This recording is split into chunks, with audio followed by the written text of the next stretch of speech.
LSU hopped USC to become the #1 team in the nation. And Saturday night, they will play as the top-ranked team for the first time since 1959. Hey, how are you, folks? Jason Horwitz. Glad to be with you on the college football preview presented by Geico. It's the second part of the day-night doubleheader on CBS, Florida and LSU from Death Valley. And to help break it down, we bring in the man who you will see breaking it down Saturday on CBS, Spencer Tillman, joining us from Houston. You know, Spencer, LSU won the national championship in the 2003 season, but the next year they weren't ranked #1. So that's why this marks the first time in 48 years. But is this LSU team better than that one?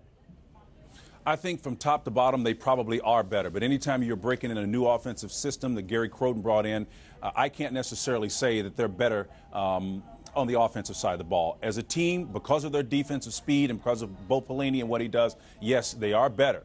But I don't know if they're better than that 2003 group. Well, this game really is, as far as we look forward now, this game certainly is my best against your best. My offense being Florida, my defense, that's LSU. That's the matchup here.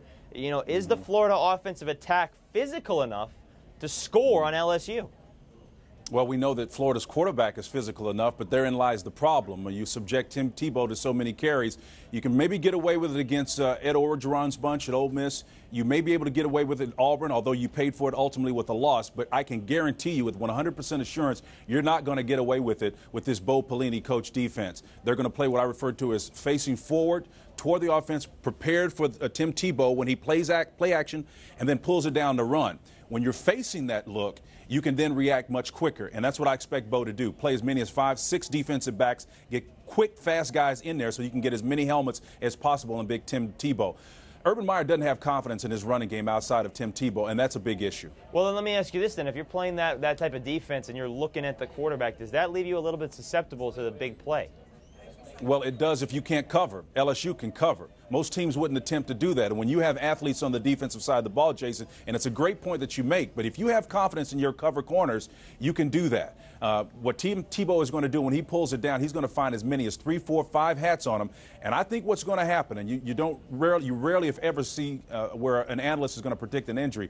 I'm telling you, Tim Tebow is going to be in line for a big-time physical beating if he carries the ball as much as he did a couple of weeks ago. And we talked about that in the game against Tennessee, that he carried the ball too much. Urban Meyer uses him too much, and it fits right to your point about the fact that he doesn't trust the rest of his rushing attack. On the other side, we know LSU likes to run the football. This is a team that can pound it at you. Are they just too physical for Florida's defense? Well, you know what I think the key there is, Hester gives them some options at the running back position. They've got 3 or 4 guys that can run it. But I think what you've got in Perilou and Flynn as quarterbacks is an option there. I know Matt is hobbled a little bit, but their variety. Will Early do set play? That's going to be a major key, too.